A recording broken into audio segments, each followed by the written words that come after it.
Mountains. When Manicola finished moving his belongings from the college hostel to Dinah's flat, he was soaking with sweat. Fine strong arms, she thought, watching him carry his suitcase and boxes noiselessly, setting things down with care. It's so humid, he said, wiping his forehead. I'll take a bath now, Mrs. Dolly. At this time of the evening. You must be joking. There's no water, you have to wait till morning. And what's this Mrs. Dolly again? Sorry, Dina auntie. Such a good-looking boy, she thought, and dimples when he smiles. But she felt he should get rid of the few hairs at his upper lip that were trying so hard to be a mustache. Shall I call you Mac? I hate that name. He unpacked, changed his shirt, and they had dinner. He looked up from his plate once, meeting her eye and smiling sadly. He ate little. She asked if the food was all right. Oh yes, very tasty, thank you, auntie. If Nuswan, my brother, saw your plate, he would say that even his pet sparrow would go hungry with that quantity. It's too hot to eat more, he murmured apologetically. Yes, I suppose compared to your healthy mountain air it's boiling here. She decided he needed putting at ease. And how is college? Fine, thank you. But you didn't like the hostel. No, it's a very rowdy place. Impossible to study. There was silence again through several morsels, the next attempt at conversation coming from him. Those two tailors I met last month, they still work for you? Yes, she said. They'll be here in the morning. Oh good, it will be nice to see them again. Will it? He didn't hear the edge in it, and tried to nod pleasantly while she began clearing the table. Let me help, he said, pushing back his chair. No, it's okay. She soaked the dishes in the kitchen for the morning, and he watched. The flat depressed him, the way it had when he had come to inspect the room. He would be gone in less than a year, he thought, thank God for that. But for Dina auntie this was home. Everywhere there was evidence of her struggle to stay ahead of squalor, to mitigate with neatness, and order the shabbiness of poverty. He saw it in the chicken wire on the broken window panes, in the blackened kitchen wall and ceiling, in the flaking plaster, in the repairs on her blouse collar and sleeves. If you are tired you can go to bed, don't wait for me, she said. Taking it to be a polite dismissal, he withdrew to his room, her room, he thought guiltily, and sat listening to the noises from the back, trying to guess what she was doing. Before going to bed herself, Dina remembered to turn on the kitchen tap in order to be roused by its patter at first flow. She lay awake for a long while, thinking about her boarder. The first impression was good. He didn't seem fussy at all, polite, with fine manners and so quiet. But maybe he was just tired today, might be more talkative tomorrow. Manic did not sleep well. A window kept banging in the wind, and he felt unsure about rising to investigate, afraid of stumbling in the dark, disturbing Mrs. Dolly. He tossed and turned, haunted by the college hostel.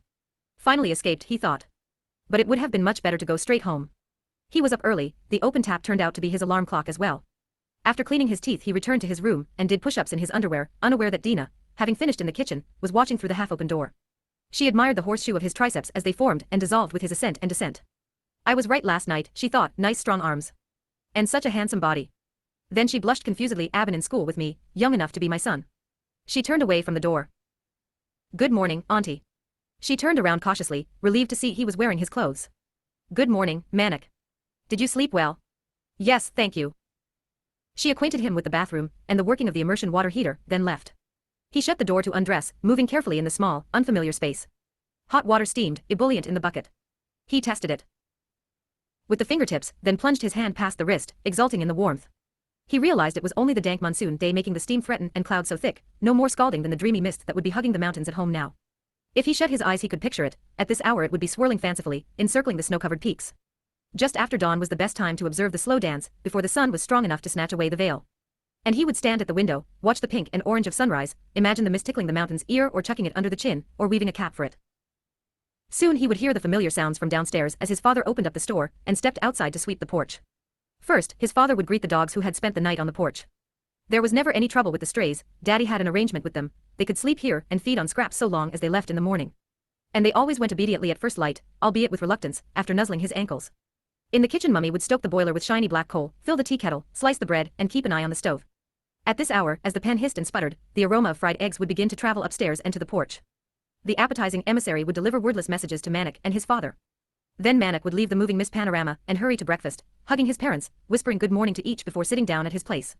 His father had a special big cup from which he took great gulps of tea while still standing. He always drank his first cup standing, moving around the kitchen, gazing out the window at the early morning valley. When Manic was sick with a cold or had exams at school, he was allowed to drink from his father's cup, with its bowl so huge that Manic thought he would never finish, never drain its depths, and yet he had to keep drinking if he was to triumph and reveal the star-shaped design at the bottom, changing color through the final trace of liquid, appearing and disappearing as he sloshed it around. Shaking water off his wet forearm, Manic tried to shut the leaking tap, a bad washer, and gazed abstractedly at the steamy swirls haloing his bucket of hot water. His homesick imagination made him see the hills float through the fog again, passing from nimbus to nothing. He sighed, stood on the high step enclosing the bathing area, and hung his clothes on the empty nail next to his towel. The third nail was occupied by a brassiere, with something else behind it. Knitted from strong, rough yarn, like a thumbless glove. Curious, he pulled it out to examine. A bath mitt, he decided, and stepped off the ledge, picking up the mug to splash himself with water from the bucket. Then he saw the worms. Phylum Annelida, he remembered from biology class. They were crawling out of the drain in formidable numbers, stringy and dark red, glistening on the grey stone floor, advancing with their mesmeric glide. Manik froze for an instant before leaping back to the safety of the ledge. Weeks earlier, when Dina had first heard that the boarder found for her by Zenobia was the son of a girl who had gone to school with them, her memory could not leap back across the years to pluck out the face in question. She had a beauty spot on her chin, reminded Zenobia, and her nose was slightly crooked. Though I think it made her look quite cute. Dina shook her head, still unable to remember. Do you have the class photo for, let's see, and Zenobia counted on her fingers, 1946, 47, 48, 49, that's it, 1949. Nuswan would not give me the money to buy it. Have you forgotten how my brother was after Daddy died? Yes, I know. Such a wretch. Making you wear those ridiculous long uniforms and those heavy, ugly shoes. You poor thing. Makes me mad even after all these years. And because of him I lost touch with everyone. Except you. Yes, I know. He didn't allow you to stay for choir or dramatics or ballet or anything. All that evening they enjoyed the pleasures of reminiscing, laughing at the follies and tragedies of their pasts. Very often there was a little sadness in their laughter, for these memories were of their youth. They remembered their favorite teachers and Miss Lamb, the principal, who was called Lamretta because she was always scooting up and down the halls. They calculated how old they would have been in the 6th standard, when they had started French, and the French teacher, who they had nicknamed Mademoiselle Bulldog, began terrorizing their lives 3 times a week. Everyone assumed the name was an example of the cruelty of schoolgirls, but it had been bestowed as much for her heavy jowls as for her pugnacious approach to irregular verbs and conjugations. After Zenobia left, Dina measured out half a cup of rice, picked out the pebbles from the grain, and boiled the water. The last drop of daylight was used up, and the kitchen light had to be switched on.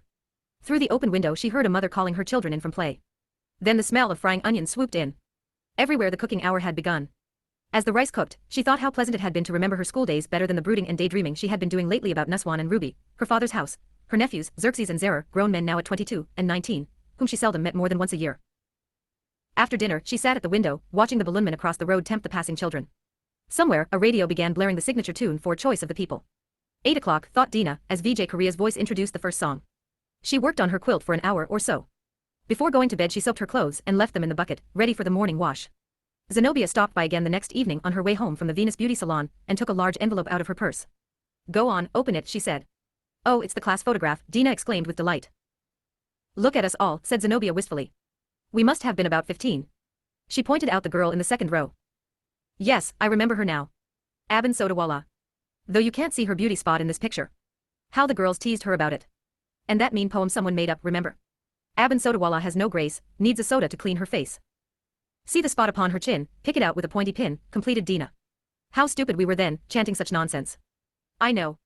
And by 16, the whole jingbang lot of us was trying to copy the beauty spot. Weren't we silly, trying to paint it on? Dina studied the photograph again for a moment. I remember her most clearly in the 4th standard. 8 or 9 years old. The 3 of us were always together then. She was the one very good at skipping rope, wasn't she? Yes, exactly. Zenobia was pleased that at last a firm connection was made. Trouble with a capital T, the teacher called us, remember? They picked up the trail of nostalgia where they had left it the day before, the games they had played during the short and long recess, and the fun of plaiting one another's hair, comparing ribbons, exchanging hair clips. And when their breasts began to grow, how they would stoop their shoulders to try to reduce the embarrassing protuberances, or wear cardigans to disguise them, even in sweltering heat, and discuss their first periods, walking oddly while they got used to sanitary pads. And then the teasing about imagined boyfriends and kisses, and fantasies of moonlight walks in romantic gardens. Most of all, Dina and Zenobia marveled at how, during those years of their terrible innocence, all the girls had known practically everything about one another's lives. Then your father passed away, said Zenobia. And that brother of yours wouldn't allow you to have any friends. But you know, you didn't miss that much. After the final year most of us lost contact with the gang anyway.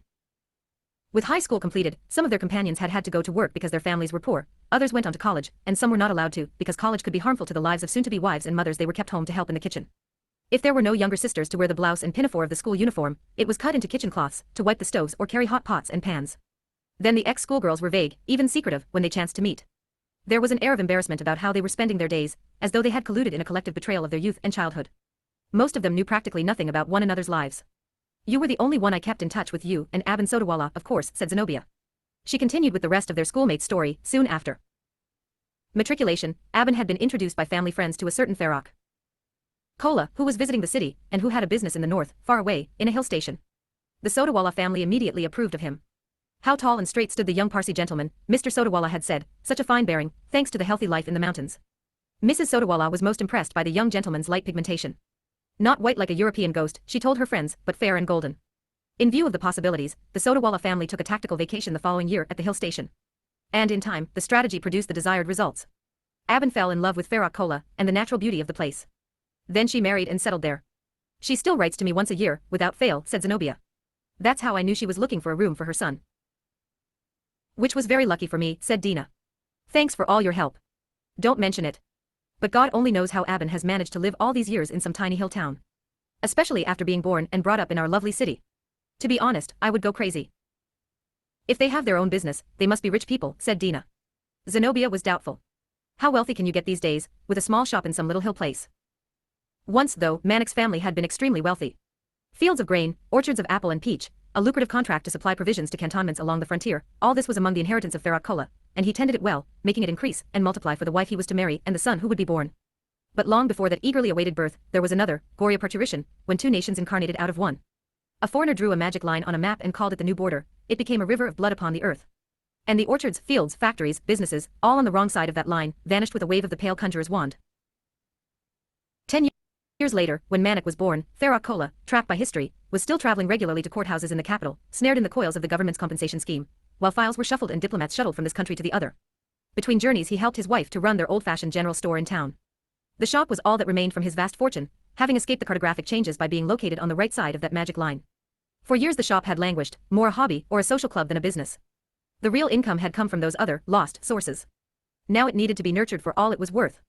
Abin Kola turned out to be a natural manager in the general store. I can easily handle all this, she said to her husband. You have more important things to do. A cradle was set up behind the counter to ensure that she was not separated from her child. She ordered the goods, kept accounts, stocked shelves, served customers, and in her free moments, reveled in the magnificent view of the valley from the back of the shop. Life in the hills suited her perfectly. Farah Kola had worried at first that his wife would miss the city and her relatives. He feared that once the novelty of the exotic locale had worn off, the complaining would begin. His worries turned out to be needless, her love for the place only increased with the passage of time. The cradle was soon outgrown, and Manik was crawling round and about the counter, then toddling among the shelves. Mrs. Kola's vigilance was now strained to the limit. She was afraid that the boy might bring things crashing down on his head. But whenever her back had to be turned, the customers took over, helping to keep him safely busy, playing with him, amusing him with coins and keyrings, or the brilliant hues of their handmade scarves and shawls. Hello, Baba. Ting ting. Baba, AKQ. By the time he was 5, Manik was proudly assisting his parents in the shop. He stood behind the counter, his black hair barely visible over the edge, waiting to hear the customer's request. I know where it is. I'll get it, he would say, and run to fetch the item under the fond glances of Mrs. Kola and the customer. After starting school the following year, he continued to help out in the evening. He devised his own system for the regulars, keeping their everyday purchases 3 eggs, loaf of bread, small butter packet, biscuits ready, and waiting on the counter at their expected time. Look at that son of mine, said Mr. Kola proudly. Just 6, and what initiative, what organizational skill. He savored the pleasure of watching Manik greet the shoppers and chat with them, describe the aggressive pack of lungors he had seen from the school bus that morning, or join in the discussion about a dried-up waterfall. The easygoing manner of the townspeople came naturally to Manik, having been born and brought up here, and it delighted his father that he mixed so well with everyone. Sometimes at dusk in the bustle of the shop, Mr. Kola, surrounded by his wife and son and the customers, who were also friends and neighbors, almost forgot the losses he had suffered. Yes, he would think then, yes, life was still good. The Kolas sold newspapers, several varieties of tea, sugar, bread and butter, also candles and pickles, torches and light bulbs, biscuits and blankets, brooms and chocolates, scarves and umbrellas, then there were toys, walking sticks, soap, rope and more. There was no grand system of inventory selection, just basic groceries, household necessities, and a few luxuries. The shop's casual approach to commerce made it the favorite with locals as well as with the neighboring settlements. If someone could not afford a full packet of, say, biscuits, Mrs. Kola would think nothing of tearing it open and selling half. She had faith that someone else would come along for the other half. If an item was not in stock, Mr. Kola would gladly order it as long as the customer was not particular about the delivery date. Even if the delivery date was crucial, there was not much to be done because deliveries depended on the roads, and roads depended on the weather, and everyone knew weather depended on the one up above. The morning newspaper usually arrived by early evening, when the regulars gathered on the porch to smoke or sip tea, and discuss the news as they read it, calling out the headlines to Mr. Kola if he was pottering around inside the shop. For all the vast inventory it carried, the shop's backbone, ultimately, was a secret soft drink formula handed down in the Kola family for 4 generations. There was a little factory in the cellar where the soft drinks were mixed, aerated, and bottled. An assistant washed and prepared the empties and loaded the crates for delivery. To maintain the formula's secret, Mr. Kola did the actual mixing and manufacturing himself. His eye patch testified to that, covering the hole created by a defective bottle exploding under the pressure of carbonation. With a A handkerchief covering the mess on his face, he had gone upstairs to his wife. Barely a year had passed since their marriage, and it was their first crisis. Would she weep and wail or faint or stay composed? He was as curious about her reaction as he was concerned about his eye. 7 months pregnant, Kola was quite in control. Feroc, would you first like a peg of brandy? He said yes. She had a tiny sip herself, then drove him to the hospital down in the valley. The doctor said he was lucky to be alive. His spectacles had broken the impact of the glass projectile, keeping it from reaching his brain. But it was impossible to save the eye. Mr. Kola said that was all right. One eye is sufficient for the things I am looking forward to seeing, he smiled, touching his wife's swollen belly. Whereas, he added, the ugliness of the world would now trouble him only half as much. He refused to have a glass eye fitted after the socket had healed. An eye patch became part of his daily attire. He wore it while working in the store, and at social occasions. On his long evening walks through the hillside forest, however, the patch occupied his pocket while he admired for the umpteenth time the beauty of the place and munched on a carrot. The loss of his eye allowed him to indulge his fondness for carrots. It had been kept in check by Mrs. Kola, who said that though carrots were a good thing, any kind of mania was a bad thing. But now she had to allow his passion full play, carrot juice, carrot salad, carrot magos, carrots in his pocket as walking companions. I need carrots, insisted Mr. Kola. My one remaining I must stay fitter than ever, it has to do double duty. Their little son, growing quickly, soon learned about his father's craze. When he was scolded for misbehaving, he would steal a carrot from the kitchen and carry it to his father as a peace offering, risking a second scolding from his mother. After the accident, Mr. Kola was extra careful in the cellar. He allowed no one in the area while the tired old machines rattled and hissed, filling bottles with the fizz of Cola's cola, and the till with the tinkle of much-needed money. His friends, fearing for his safety, showed their concern by joking about it. Careful, Feroc, it can be dangerous when you go underground. Cola mining is as risky as coal mining. But he laughed with them and ignored their hints. Sacrificing subtlety, they suggested he should seriously consider replacing the ancient equipment, give some thought to modernizing and expanding the operation. Listen, Feroc, look at it rationally, they urged. Cola's cola is so good, it deserves to be known throughout the country, not just in our little corner. But modernization and expansion were foreign ideas, incomprehensible to someone who refused even to advertise. Cola's cola, or KC, as it was known, was famous through all the little settlements perched on hillsides for miles around. Word of mouth had been good enough for his forefathers, he said, and it was good enough for him. From time to time contenders emerged with fanfare, touting rival brands, but soon went out of business, unable to compete with the Kola family's product. Nothing could approach KC, claimed the faithful patrons. Its delicious flavor was as unique as the air in the mountains. The soft drink and the general store flourished. And so by the time Manik started school, the business was on a sound footing. Mr. Kola carefully guarded the formula that had salvaged their livelihood, waiting for the day when he would reveal it to Manik, as his father had revealed it to him. An air of contentment surrounded his life, a quiet pride at having survived the ordeal by fire. It surfaced when neighbors gathered in the evening, and the talk shifted gently to times gone by, to the stories of their lives.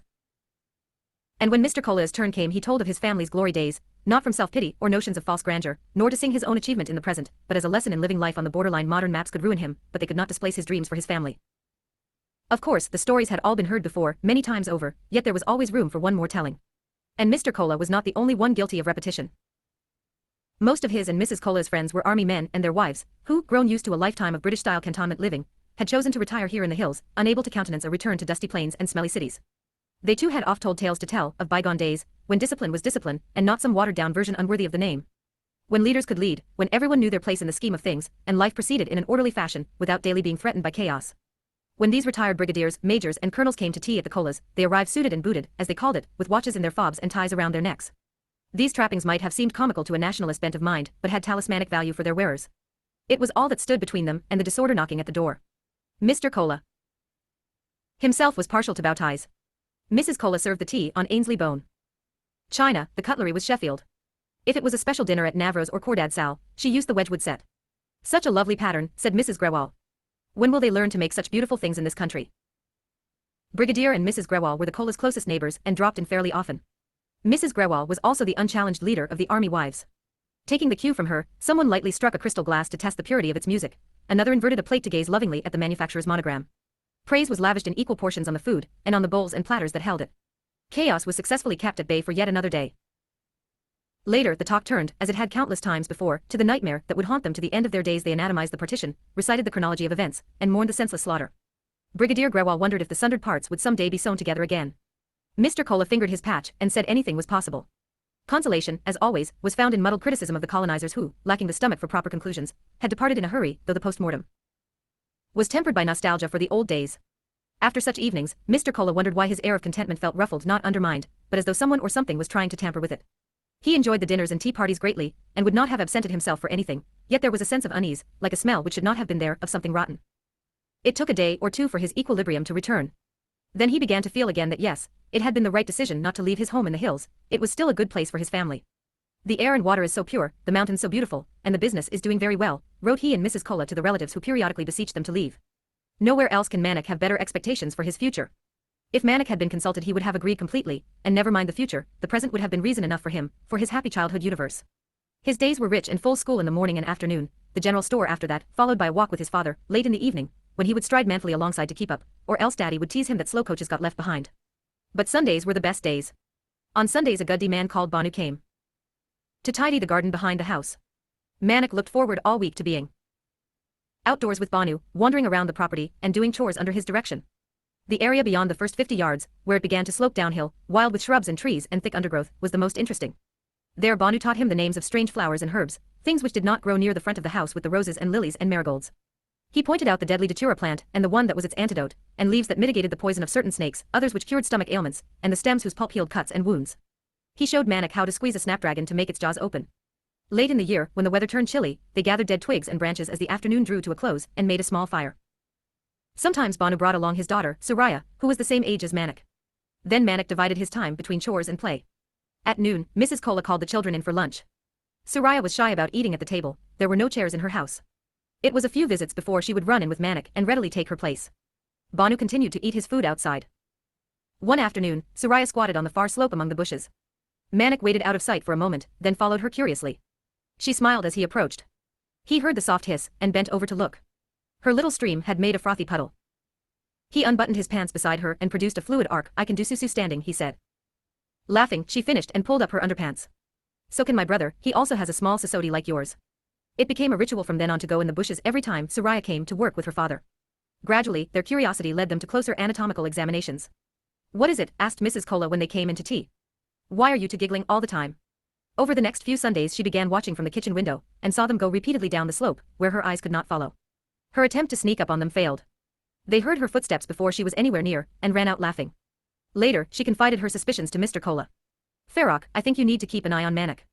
While Suraya is here. Why, what has he done? Well, they go in the bushes, and she blushed. I haven't actually seen anything, but... The little rascal, smiled Mr. Kola. The following Sunday he stayed out in the garden, supervising Banu's work and patrolling the periphery of the slope.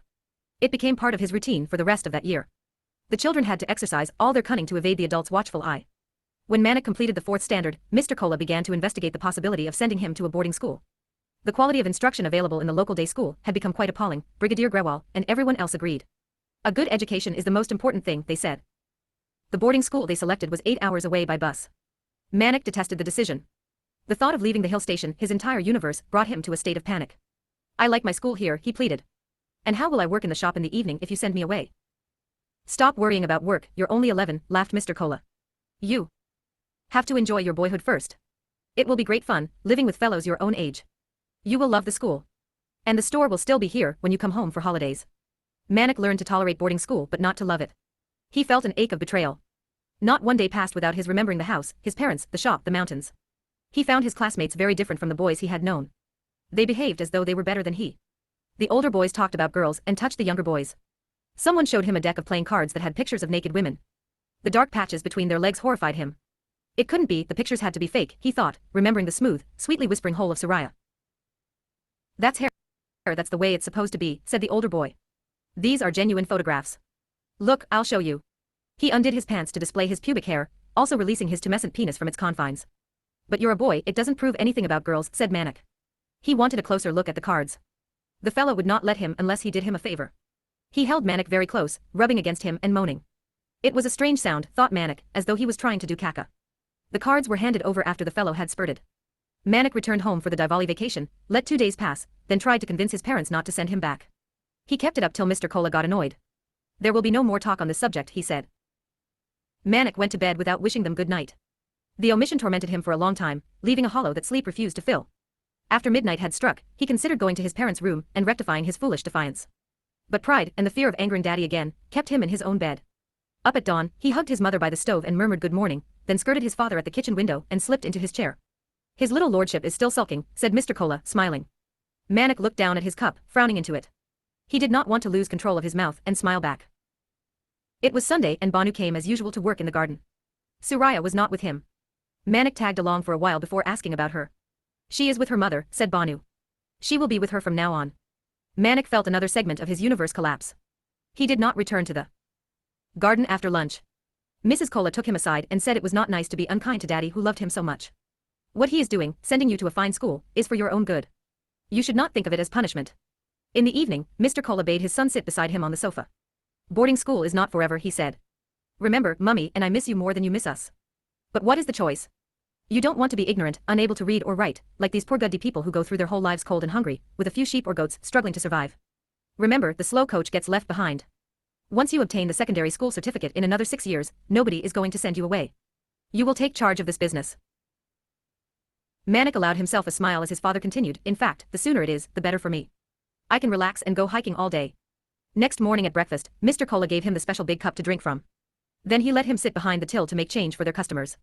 Manik cherished that day for the rest of the school year. Whenever the pain of banishment surfaced, he summoned the happy memory to counterbalance his despair, his dark thoughts of rejection and loneliness. Despite his initial dread of the eternity that was 6 years, time chipped away 3 of them at its steady pace. Manik turned 14 and came home for the May vacation. That year, for the first time, his parents were going to leave him on his own for 2 days while they attended a wedding. Instead of closing down the place and sending him to a neighbor's house, Mr. Kola decided, as a special treat, to let him run the shop alone. Just do things the way we do when I'm here, he said. Everything will go smoothly. Don't forget to count the soft drink crates taken by the driver. And phone for tomorrow's milk, very, very important. If there is a problem, call Grewal uncle. I've told him to check on you later on. Mr. and Mrs. Kola went around the shop one more time with Manik, reminding and pointing, then departed. The day passed like any other.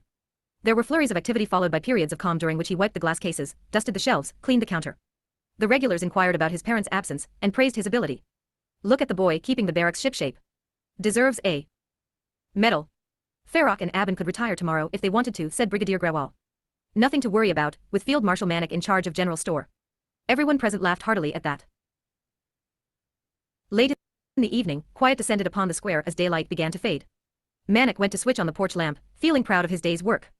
It was almost time to close the store.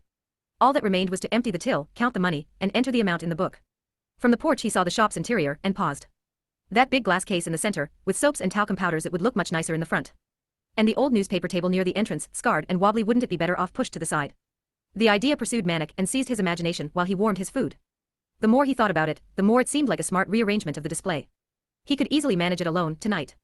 What a surprise for Mummy and Daddy when they came back. After eating his dinner, he returned to the darkened shop, switched on the light, and dragged the old table out of the way. The glass case was more difficult, heavy and cumbersome. He emptied the merchandise and pushed it slowly to its new, prominent spot. Then he replaced the cans and cartons, but not in their boring old stacks, he arranged them in interesting pyramids and spirals. Perfect, he thought, standing back to admire the effect, and went to bed. The next evening, Mr. Kola walked in and saw the alterations. Without pausing to greet Manik or ask how things were, he told him to shut the door, hang out the closed sign. But there's still 1 hour left, said Manik, hungry for his father's praise. I know. Shut it anyway. Then his father ordered him to put everything back the way it was. His voice was barren of emotion. Manik would have preferred it if his father had scolded or slapped him, or punished him in any manner he wanted. But this contempt, this refusal to even talk about it, was horrid. The enthusiasm drained from his face, leaving behind a puzzled anguish, and he felt on the verge of tears. His mother was moved to intervene. But Farrokh, don't you think it looks nice, what Manik has done? The looks are irrelevant. What instructions did we give when we trusted him with the shop for 2 days? This is how he repays the trust. It's a question of discipline and following orders, not of looking nice.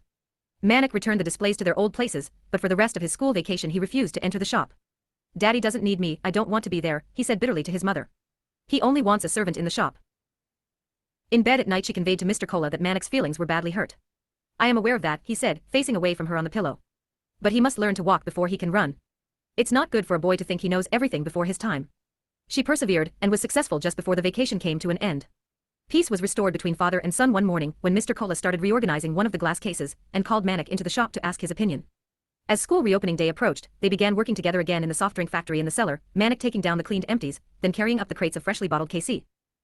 On the last night, Mr. Kola said, while switching off the machine, "Tu miss you when you leave tomorrow." The motor's dying throbs left his words clutching helplessly at the dank subterranean air. He hugged Manik as they went up the stairs together. Boarding school was the cause of Manik's second unwilling departure from the mountains. The first had come when he was 6, when he and his mother went to visit her family in the city, traveling by train for 2 days. He had been fascinated by the towering buildings and palatial cinema houses, the avalanche of cars and buses and lorries, and the brightness of streets as the lights went on when night had fallen. But after the first few days, he had missed his father terribly. He was thrilled to return home when their holiday was over. "I am never going to leave the mountains again," he said. "Never, ever." Mrs. Cola whispered something in Mr. Cola's ear, who was waiting on the station platform to receive them. He smiled, embraced Manik, and said neither was he. But the day soon came when the mountains began to leave them. It started with roads. Engineers and solatopes arrived with their sinister instruments and charted their designs on reams of paper. These were to be modern roads, they promised, roads that would hum with the swift passage of modern traffic. Roads, wide and heavy-duty, to replace scenic mountain paths too narrow for the broad vision of nation builders and World Bank officials.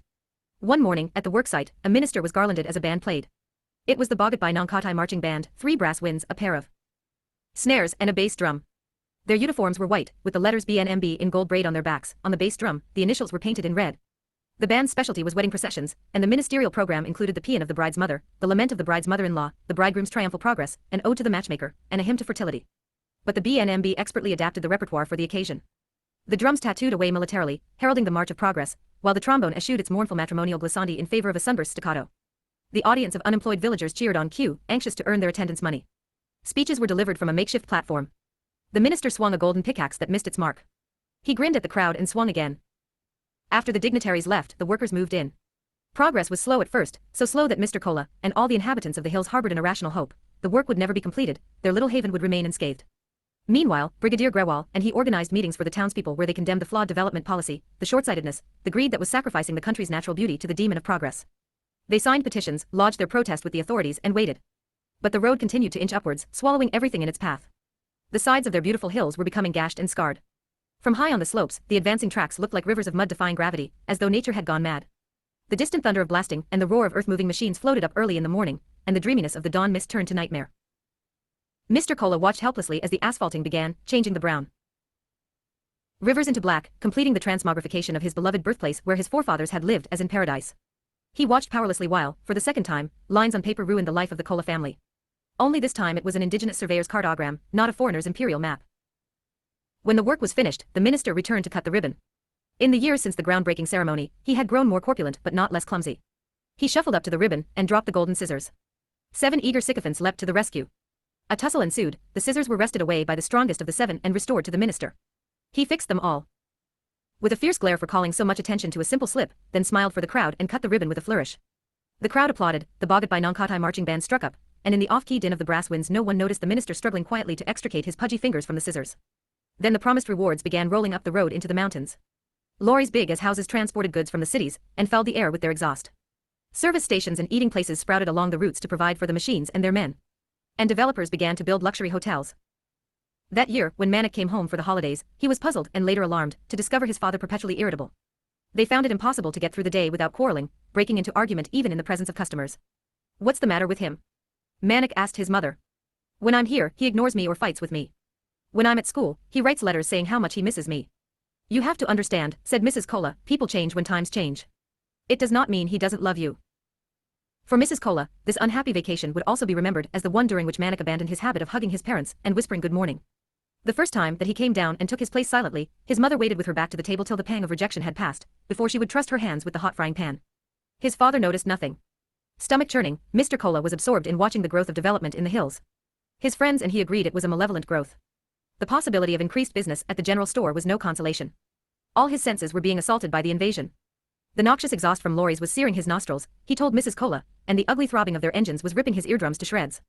Wherever he turned, he began to see the spread of shacks and shanties. It reminded him of the rapidity with which the mange had overtaken his favorite dog. The destitute encampment scratched away at the hillsides, the people drawn from every direction by stories of construction and wealth and employment. But the ranks of the jobless always exponentially outnumbered the jobs, and a hungry army sheltered permanently on the slopes.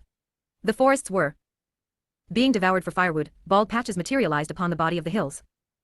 Then the seasons revolted. The rain, which used to make things grow and ripen, descended torrentially on the denuded hills, causing mudslides and avalanches. Snow, which had provided an ample blanket for the hills, turned skimpy. Even at the height of winter the cover was ragged and patchy. Mr. Cola felt a perverse satisfaction at nature's rebellion. It was a vindication of sorts, he was not alone in being appalled by the hideous rape. But when the seasonal disorder continued year after year, he could take no comfort in it. The lighter the snow cover, the heavier was his heart. Manik said nothing, though he thought his father was being overly dramatic when he declared, taking a walk is like going into a war zone. Mrs. Cola had never been one for walking. "I prefer to enjoy the view from my kitchen," she said whenever her husband invited her. "It's less tiring." But for Mr. Cola, long, solitary rambles were the great pleasure of his life, especially after winter, when every outing was graced by delicious uncertainty what lay round the next bend. A newborn rivulet, perhaps. Wildflowers he had not noticed yesterday. Among his more awesome memories was a mighty boulder riven by a shrub growing out of it. Sometimes he was the victim of a sweet ambush, a prospect of the valley from a hitherto unseen angle. Nowadays, every stroll was like a death watch, to see what was still standing and what had been felled. Coming upon a favorite tree, he would stop under its branches a while before moving on. He would run his hand along the gnarled trunk, happy that an old friend had survived another day. Many of the rocky ledges that he used to sit on to watch the sunset had been removed by dynamite. When he did find one, he rested for a few minutes and wondered if it would be here for him the next time. Before long they began talking in town about him. Mr. Cola's screw is getting a little loose, they said. He speaks to trees and rocks and pats them like they were his dogs. When Manik heard the gossip, he burned with shame, wishing his father would stop this embarrassing behavior. He also boiled with anger, wishing to slap some sense into the ignorant, insensitive people. On the 5th anniversary of the new road, the local panchayat, dominated by a new breed of businessmen and entrepreneurs, organized a small celebration, inviting everyone to participate. Repulsed by the very idea, Mr. Kola left the shop early that evening. He pulled off his eye patch and started on his walk. The rented loudspeakers, from their perches on tree branches in the town square, followed him for some distance with tinny music and the babble of empty speeches. He must have walked about 3 miles when the light of day turned towards the promise of sunset. Strains of pink and orange were weaving their ephemeral threads through the sky. He stopped to gaze westwards, eager to savor the moment. At times like these he wished for 2 eyes again, to get a wider sweep of the landscape. Then his gaze was pulled downwards, across the treeless hillside. From hundreds of shacks there rose the grey, stinging smoke of frugal cooking fires. The gauze obscured the horizon. Facing upwind, he could smell the acrid haze, and behind it, the stench of human waste that it grimly tried to shroud. He shifted his weight uncertainly. A twig snapped under his feet. He stood still, asking himself what he was waiting for. He heard the stark voices of mothers calling, the shrieks of children, the barking of pariah dogs. He imagined the miserable contents of the pots blackening over the fires while hungry mouths waited around. Suddenly, he noticed that dusk had fallen, the sunset was forfeited behind the pall. And the entire scene was so mean and squalid by twilight, so utterly beyond his ability to accept or comprehend. He felt lost and frightened. Waves of anger, compassion, disgust, sorrow, failure, betrayal, love surged and crashed, battering and confusing him. For what? Of whom? And why was it? If only he could. But he could make no sense of his emotions. He felt a tightness in his chest, then his throat constricted as if he were choking. He wept helplessly, silently. The evening darkened. He took out his handkerchief and wiped his eyes. It was a moment before he realized, dabbing at phantom tears, that only the good eye was wet. Strange, he could have sworn the missing one had cried too. Returning home through the gloom, he decided there was no meaning in going for walks from now on. If meaning there was, it was too new and terrifying for him to explore. There was no place of escape. Not for himself, at any rate. His dreams had succumbed, as they must, during their collisions with the passing years. He had struggled, he had won, he had lost. He would keep on struggling, what else was there for him? But for his son, he began considering other options for the first time.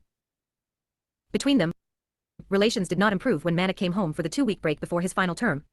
Their most frequent arguments concerned the running of the store. Manik was full of ideas about merchandising and marketing, which his father rejected outright. At least let me finish talking, said Manik. Why are you so stubborn? Why not give it a try? This is not a little hobby that we can try and toy with, said Mr. Kola, his face mournful. It's our bread and butter. Are you fighting again, you two, said Mrs. Kola. I'm going crazy listening to it. You have no control over your son, said Mr. Kola, even more mournful. Can you not do something about his non-stop keech-keech? He contradicts everything I say. He thinks he has a new formula for success, he thinks this is a science experiment. He refused to let Manik order new brands of soap or biscuits, which were proving popular elsewhere. Suggestions to improve the lighting in the dingy interior, paint the walls, renovate the shelves and glass cases to make the display more attractive were all received like blasphemy. Manik had trouble reconciling this absurdly cautious man with the image that had grown in his head from stories told by his mother, and by his father's friends, of the fearless individual who had descended a rope into the rain-swollen gorge to rescue a puppy, who had shrugged off the loss of his eye to flying glass as though it was no more than a mosquito bite, and who had once thrashed 3 thieves that had wandered into the store looking for easy prey, tempted by the sight of the lone woman behind the counter, not reckoning on her husband bottling soft drinks in the cellar like sacks of rice. Mr. Kola had tossed them around, said his friends.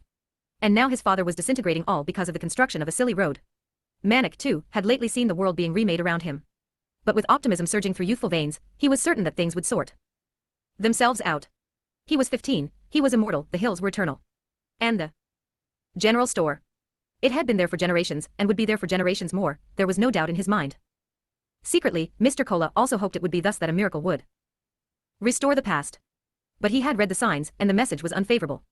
Snuggled amid the goods that the loathsome lorries transported up the mountains was a deadly foe, soft drinks, to stock the new shops and hotels. In the beginning they dribbled into town in small quantities, a few crates that were easily outnumbered by the ever-popular KC. Out of curiosity, people would occasionally sample the newcomers, then shrug and turn their backs. Cola's Cola was still number 1. But the giant corporations had targeted the hills, they had KC in their sights. They infiltrated Mr. Cola's territory with their boardroom arrogance and advertising campaigns and cutthroat techniques. Representatives approached him with a proposition: pack up your machines, sign over all rights to Cola's Cola, and be an agent for our brand. Come grow with us and prosper. Of course Mr. Cola refused the offer. For him it was not merely a business decision, but a question of family name and honor. Besides, he was certain his good neighbors and the people of these settlements were not fickle, they would stay loyal to Cola's Cola. He was prepared to put up a fair fight against the competition. But like bow ties and watch chains, fair fights had gone out of style while Mr. Cola wasn't looking. The corporations handed out free samples, engaged in price wars, and erected giant billboards showing happy children with smiling parents or a man and woman tenderly touching foreheads over a bottle out of which two straws penetrated the lover's lips. The dribble of new soft drinks turned into a deluge. Brands which had been selling for years in the big cities arrived to saturate the town. We must strike back, said Manik. We should also advertise, give out free samples like them. If they want to use hard sell, we do the same. Hard sell, said Mr. Cola disdainfully. What kind of language is that? Sounds absolutely undignified. Like begging. These big companies from the city can behave like barbarians if they want to. Here we are civilized people. He gave Manik his mournful gaze, disappointed with him for even suggesting it. Look at him, Manik appealed to his mother. He's making his long face again. Anything I say, he makes that face at me. He doesn't give my ideas any consideration. So Cola's Cola never stood a chance. The general store's backbone was broken, and the secret formula's journey down the generations was nearing its end. Mr. Cola went ahead with the alternate plan for his son, who would soon be obtaining his secondary school certificate. He began making inquiries and sending away to various colleges for their prospectuses. Are you sure this is necessary, Farrock? Asked Mrs. Cola. The slow coach gets left behind, he answered. And I don't want the same thing to happen to Manik. Oh Farrock, how can you say that?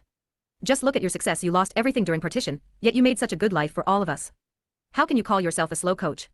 Maybe I'm not, maybe the world is moving too fast. But the end result is the same. He would not be distracted from his purpose, and career possibilities were discussed with the faithful family friends. They agreed it was an excellent idea to keep the options open. Not that your business is going to fail, said Brigadier Grewal. But it's good to be prepared on all fronts. Nice to have a big gun in reserve.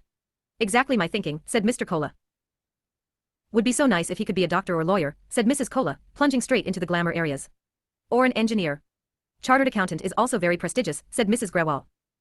It was up to the army chaps to steer the discussion into the practical realm. We have to deal with the reality on the ground. The choice is limited by Manik's marks. Which is not to say that he isn't talented. Not at all. Sharp as a bayonet, like his father. And he is good with his hands, agreed Mr. Cola, taking the compliment in stride. Something technical for Manik, that much was certain, they all agreed. Preferably in an industry that would grow with the nation's prosperity. The answer, in a country where most of the population lived in tropical or subtropical climates, was obvious and unanimous: refrigeration and air conditioning. And the best college granting diplomas in this field, they discovered, was in Mrs. Cola's native city by the sea, the one she had forsaken to marry Mr. Cola. When the final term ended, Manik came home to discover what had been decided for him and protested vehemently. The second betrayal was not received with a slow ache, as the first one had been. It exploded inside him. You promised that when I got my SSC, I could work with you. You said you wanted me to take over the family business. Calm down, you will, said Mr. Cola, mustering more conviction than he felt. This is just in case. You see, in the past it was easier to plan for the future. Nowadays, things are more complicated, too much uncertainty. It's a waste of time, said Manik. He was sure that his father was doing this to be rid of him, to be rid of his interference in the general store, as though he were a rival. If you want me to learn a trade or something, I can become a mechanic at Madame Lol's garage. In the valley. Why do I have to go so far away? Mr. Cola made his mournful face. Brigadier Grewal laughed good-humoredly. Young man, if you are planning a second line of defense, make sure it's a strong one. Or don't bother. The family friend said Manik was a very lucky fellow, and should be grateful for the opportunity. At your age, we would have been thrilled to spend a year in the most modern, most cosmopolitan city in the whole country. So Manik was enrolled in the college, and preparations were made for his departure. A new suitcase was purchased. His clothes were sorted through, and tickets booked for the various legs of the journey. Don't worry, said his mother. Everything will be all right when you come back after a year. Daddy is just concerned about your future. All these changes, they have happened too fast for him. He should be calmer in a year's time. She began to assemble the items he would take with him in boxes. Fearful of forgetting something, she frequently consulted the suggested checklist in the college handbook. She kept opening and shutting the suitcase, taking things out and putting them back in, counting and rearranging. The woman who effortlessly managed the general store's merchandise began going to pieces over her son's packing. Time and again, she asked for her husband's advice. Farrock, how many towels shall I include? Do you think Manik will need his good trousers, the grey gabardine ones? How much soap and toothpaste, Farrock? And which medicines shall I pack? His answer was always the same: don't bother me with silly things. You decide. He refused even to come near the growing pile of clothes and personal effects, as though denying its existence. If he had to pass by the open suitcase on the table in the upstairs passage, he would avert his eye. Mrs. Kola understood perfectly well the meaning of her husband's behavior. She had assumed that inviting him to share in the planning and packing might help him, make it easier for him to get through the days that were causing so much pain to all of them. After his brusque responses, she preferred to leave him alone. In any case, she was the stronger of the two when it came to coping with such matters, though neither of them had experienced this long a separation from Manik. Distance was a dangerous thing, she knew. Distance changed people. Look at her own case, she could never return now to live with her family in the city. And just going to boarding school had made Manik shun the good morning hug that he had never missed, ever, not even on days when he was sick, when he came down so lovingly, put his arms around her, then went back to bed. What else would he shun after this separation? Already he was getting more solitary, harder to talk to and share things with, always looking so depressed. How much more would he change? What things would the city do to her son? Was she losing him now forever? Musing and worrying, in the midst of serving customers, she wandered absent-mindedly from the shop to Manik's boxes. Mr. Kola sensed something. A miss upstairs shut off the soft drink machines in mid-flow and came bounding up the cellar steps to apologize to the lingering clientele. He curbed his annoyance that morning. The next time it happened, however, he burst out, "Abin. What emergency are you attending to in the bedroom, may I ask?" Sarcasm was difficult for him and rare, so it surprised him and hurt her. But she refused to be drawn into an argument, answering mildly, "I remembered something very important. Had to check it right away. Your mania will drive us crazy. Please understand once and for all, if you forget something we can always mail a parcel." But the things she was concerned about could not be contained or sent in parcels, and attempts to explain them also went frustratingly awry, the words coming out all wrong. "You don't take an interest in Manik's packing, you don't want the responsibility. And then you say things like mania and crazy to me. Don't you fear for him? What has happened to your feelings?" Despite his own confused anger, Mr. Kola understood the meaning of his wife's behavior. A week after this exchange, he was awakened in the night by her rising to leave the room. The clock had finished striking 12 a few minutes ago. He pretended to be asleep. He heard the swish and rustle of her feet as she felt about for her slippers. When she had shut the door behind her, he rose softly and followed. The floorboards felt cold to his bare feet. He padded down the dark passage and, rounding the corner, saw her standing before the suitcase. He retreated a step. She stood motionless, her head bent, her hands immersed in Manik's clothes. When the cloud-hidden moon emerged, the silver light illuminated her face. An owl hooted, and he was glad that he had stayed silent, had followed her secretly like this, to see her so beautiful, so absorbed, as she stood there, embodying their years together, their 3 lives fused in her being, vivid in her face and in her eyes. The owl hooted again. The moonlight wavered, hesitating, letting a cloud slide across. Her hands stirred within Manik's suitcase. The dogs on the porch barked at what ghost? Farouk Kola heard the ticking of the clock, and then the single bong of 12:15. He felt grateful to the night for giving him this opportunity, this vision by moonlight. He returned to bed, and did not disturb her when she slid under the sheet minutes later. The time for last-minute instructions had arrived. More or less repeating the advice given all along, after Manik's going away had first become reality, his parents cautioned him against mixing at college with those who gambled or drank or smoked. They told him to be careful with his money, and to cultivate a healthy skepticism, for people were very different in the city. All your life here, we never once discouraged your friendly nature. Whether your companions were rich or poor, and whatever caste or religion, those differences were not important. But now you are facing the most crucial difference of all, by leaving here for the city. You must be very, very careful. Mr. Kola was planning to accompany his son on the bus ride into the valley, and then by auto rickshaw to the railway station. But the part-time assistant who had promised to arrive early to take over the morning chores did not show up. So Manik started off alone on the long day-and-a-half trip to the city. "Be sure to get a coolie at the station," said his father. "Don't try to carry everything yourself.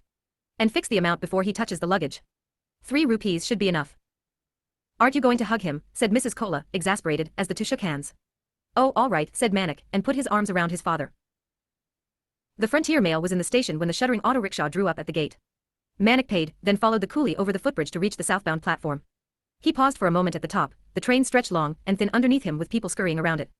Like ants trying to carry off a dead worm, he thought. The coolie had walked on, and he ran to catch up. Near the waiting room a vendor was roasting maize, fanning the crepitating coals. Manik decided to come back for some after finding his seat. 50 rupees from now on, he overheard the station master, who was collecting his weekly tribute of maize and money. "You have the best location. That's what others are willing to pay for it. All day the burning smoke blinds my eyes and throttles my lungs," said the vendor. "And just look at my fingers, charred black. Have some pity, Sahab." He turned the corncobs deftly to keep them from scorching. "How to afford 50 rupees? Police also have to be kept happy." "Don't pretend," said the station master, tucking the money into a pocket of his starched white uniform. "I know how much you earn." Now and again a kernel exploded with a sharp burst. The sound and aroma faithfully nudged Manik's memory of his first train journey, his mother and he, going to visit their relations. Daddy had come to see them off. "You're getting too heavy," he had groaned playfully, lifting Manik to give him a good view of the steam engine. How huge it was, and the train, like a string of bungalows, stretched so far, in a long, long line. Daddy carried him down to the end of the platform, close to the hissing, clanking monster, while Manik busily tackled his corncob. He bit into it, and milk-white juice spotted Daddy's spectacles. Daddy made a yanking gesture, which the engine driver understood. He gave a smart tap to his cap visor and sounded the whistle for Manik. The piercing shriek, so close it seemed to spring from his own heart, startled him into dropping the cob. "Never mind," said Daddy. "Mummy will buy you another." He bundled Manik through the window into his seat, next to Mummy, as the final announcement was made. The train moved and the station began to float. Past them. Daddy waved his hand, smiling, blowing kisses. He walked beside the compartment, then ran a bit, but was soon left behind to disappear like the fallen corncob lying on the station platform. Everything familiar swept out of sight. Manik found his compartment and paid the coolie after the luggage was stowed away. The bungalow on wheels from his childhood had shrunk. Time had turned the magical to mundane. The whistle sounded. No time to buy the maize. He sank into the seat beside his fellow passenger. The man did not encourage Manik's efforts at conversation, answering with nods and grunts, or vague hand movements. He was neatly dressed, his hair parted on the left. His shirt pocket bristled with pens and markers in a special clip-on plastic case. The two seats facing them were occupied by a young woman and her father. She was busy knitting. By the fragment hanging from the needles, Manik tried to decipher what it might be: scarf, pullover sleeve, sock. The father rose to go to the lavatory. "Wait, Papaji, I'll help you," said the daughter, as he limped into the aisle on one crutch. Good, thought Manik, she would have to take the upper berth. The view would be better from his own upper berth. In the evening, Manik offered his neatly dressed neighbor a glucose biscuit. He whispered thank you. "You're welcome," Manik whispered back, assuming the man had a preference for speaking softly. In return for the biscuit he received a banana. Its skin was blackened in the heat, but he ate it all the same. The attendant began making the rounds with blankets and sheets, readying the berths for sleep. After he left, the neatly dressed man took a chain and padlock from the bag that held his bananas and shackled his trunk to a bracket under the seat. Leaning towards Manik's ear, he explained confidentially, because of thieves they enter the compartments when passengers fall asleep. "Oh," said Manik, a little perturbed. No one had warned him about this. But maybe the chap was just a nervous type. "You know, some years ago my mother and I took the same train, and nothing was stolen. Sadly, now the world is much changed." The man took off his shirt and hung it neatly on a hook by the window. Then he removed the plastic case from the pocket and clipped it to his vest, careful not to snare his chest hair in the formidable spring. Seeing Manik watching, he whispered with a smile, "I am very fond of my pens. I don't like separating from them, not even in sleep." Manik smiled back, whispering, "Yes, I also have a favorite pen. I don't lend it to anyone, it spoils the angle of the nib." The father and daughter did not take kindly to these whispers which excluded them. "What can we do, Papaji, some people are just born rude," she said, handing him his crutch. They went off again to the bathroom, hurling a frosty glance at the opposite seats. It went unnoticed, for Manik had begun to worry about his suitcase. The pen lover's soft words about thieves ruined his night, and he forgot all about the woman in the upper berth. By the time he remembered, she was under cover from prying eyes, Papaji having tucked in the sheet around her neck. Before climbing into his own berth, Manik positioned his suitcase so that one corner would be visible from above. He lay awake, peering at it every now and then. The young woman's father caught him looking a few times, and eyed him suspiciously. Towards dawn, slumber overpowered Manik's vigilance. The last thing he saw while surrendering to sleep was Papaji balanced on one crutch, curtaining off his daughter with a bedsheet as she descended without exposing so much as a calf or an ankle. He did not awake till the attendant came to collect the bedclothes. The young woman was already busy with her knitting, the inscrutable woolen segment dancing below her fingers. Tea was served. Now the neatly dressed pen lover was more talkative. The cluster of pens was back in his shirt pocket. Manik learned that yesterday's reticence had been due to a throat ailment. "Thankfully, it has eased a little this morning," said the man, as he coughed and threatened to hawk. Remembering how he had returned the man's hoarse whispers by whispering back dramatically, Manik felt a little embarrassed. He wondered if he should apologize or explain, but the pen lover did not appear to bear any resentment. "It's a very serious condition," he explained. "And I am traveling to seek specialist treatment." He cleared his throat again. "I could never have imagined, long ago, when I started my career, that this was what it would do to me. But how can you fight your destiny?" Manik shook his head in sympathy. "Was it a factory job? Toxic fumes?" The man laughed scornfully at the suggestion. "I'm a Bachelor of Laws, a fully qualified lawyer." "Oh, I see. So the lengthy speeches in dusty courtrooms strained and ruined your vocal cords." "Not at all, quite the contrary." He hesitated, "It's such a long story." "But we have lots of time," encouraged Manik. "It's such a long journey." Papaji and daughter had had enough of them exchanging comments in low voices. Papaji was certain that their soft laughter contained a leering note, aimed directly at his innocent daughter. He scowled, picked up his crutch, took his daughter by the hand and stomped one-leggedly down the aisle. "What to do, Papaji," she said. "Some people just have no manners." "I wonder what's wrong with those two," said the pen lover, watching the precise, machine-like movement of the crutch. He uncorked a small green bottle, sipped and put it aside. Fingering his pens affectionately, he tried out the freshly medicated larynx with the opening sentence of the story of his throat. "My law career, which was my first, my best-loved career, started a very long time ago. In the year of our independence." Manik counted rapidly. "From 1947 to 1975, 28 years. That's a lot of legal experience." "Not really. Within 2 years I changed careers. I couldn't stand it, performing before a courtroom audience day after day. Too much stress for a shy person like me. I would lie in bed at night, sweating and shivering, scared of the next morning. I needed a job where I would be left to myself. Where I could work in camera. Photography. No, that's Latin, it means in private. He scratched his pens as though relieving an itch for them, and looked rueful.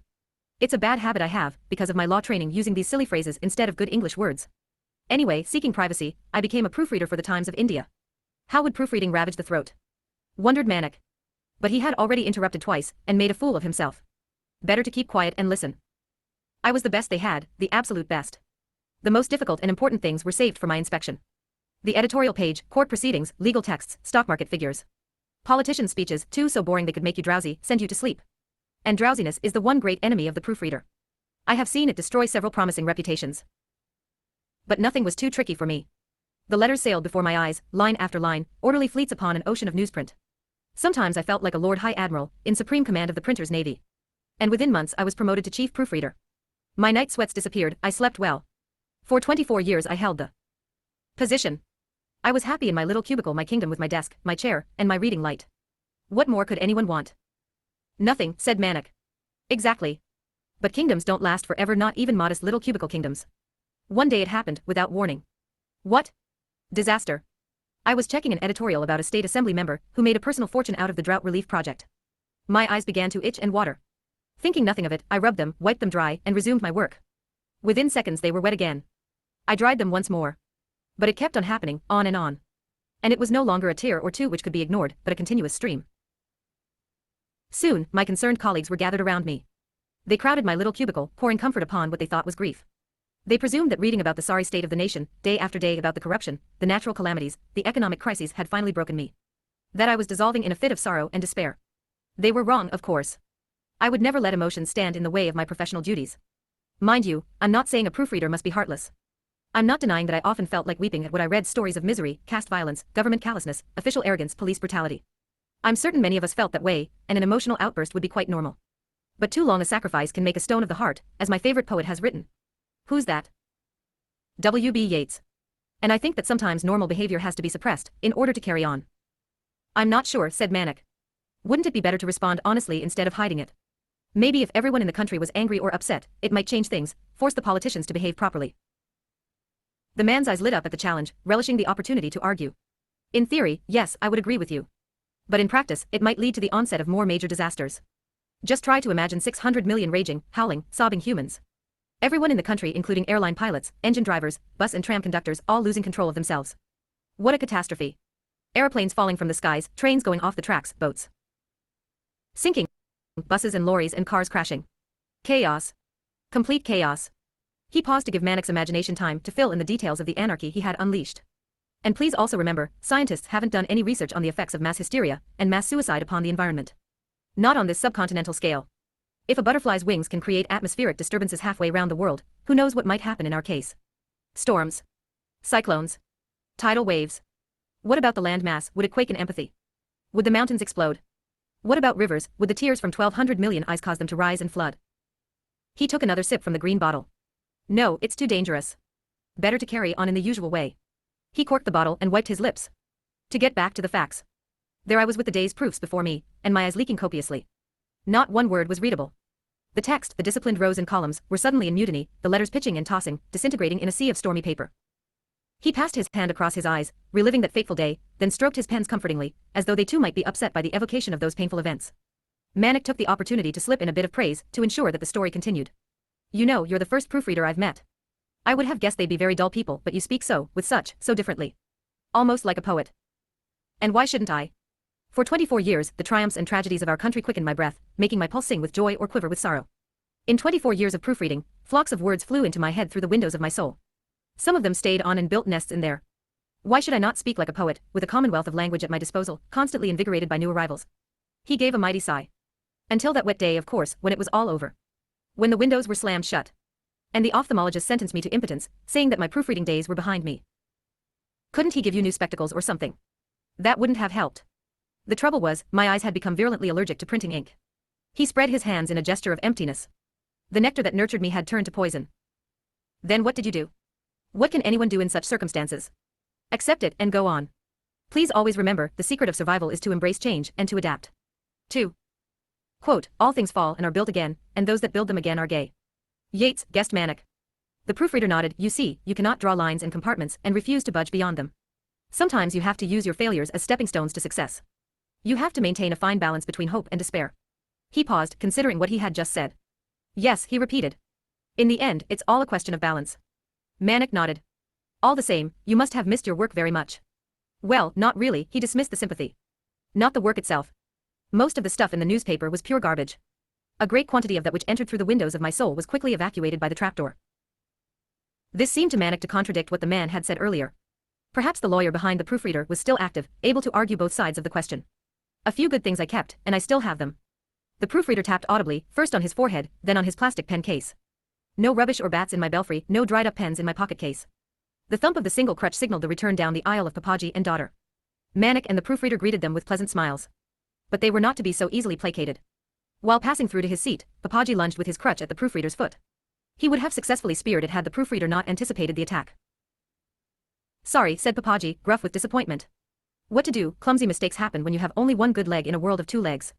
Please don't worry, said the proofreader. No harm has been done. The daughter resumed knitting, and Papaji concentrated his grim look outside the window, startling the occasional farmer working his field who happened to catch the angry eye. Manik wanted the proofreader to continue. So are you retired now? He shook his head. Can't afford to. No, luckily for me, my editor was very kind and got me a new job. But what about your throat trouble? Manik assumed that the point of the entire narration had somehow been overlooked. That happened in the new job. Because of his position, the editor-in-chief was friendly with many politicians and was able to set me up for freelancing in morcha production. Seeing the question on Manik's face, he explained, you know, to make up slogans, hire crowds, and produce rallies or demonstrations for different political parties. It seemed simple enough when he presented me with the opportunity. And was it? There was no problem on the creative front. Writing speeches, designing banners, all that was easy. With years of proofreading under my belt, I knew exactly the blather and bluster favored by professional politicians. My modus operandi was simple. I made up 3 lists: candidates' accomplishments, real and imaginary, accusations against opponent including rumors, allegations, innuendos, and lies, and empty promises, the more improbable the better. Then it was merely a matter of taking various combinations of items from the 3 lists, throwing in some bombast, tossing in a few local references, and there it was a brand new speech. I was a real hit with my clients. A smile played on his face as he remembered his successes. My difficulties lay in the final phase, out on the street. You see, I had spent my working life in an office, in silence, and my throat was unexercised. Now suddenly I was yelling instructions, shouting slogans, exhorting the crowds to repeat after me. This was terra incognita for a person of my background. It became too much. Much too much for my underused larynx. My vocal cords suffered such injuries, the doctors tell me they will never fully recover. That's terrible, said Manik. You should have let the others scream and yell. After all, that's what the crowds are hired for, aren't they? Correct. But the habit of my old job doing everything myself, down to the smallest detail, was a hard habit to break.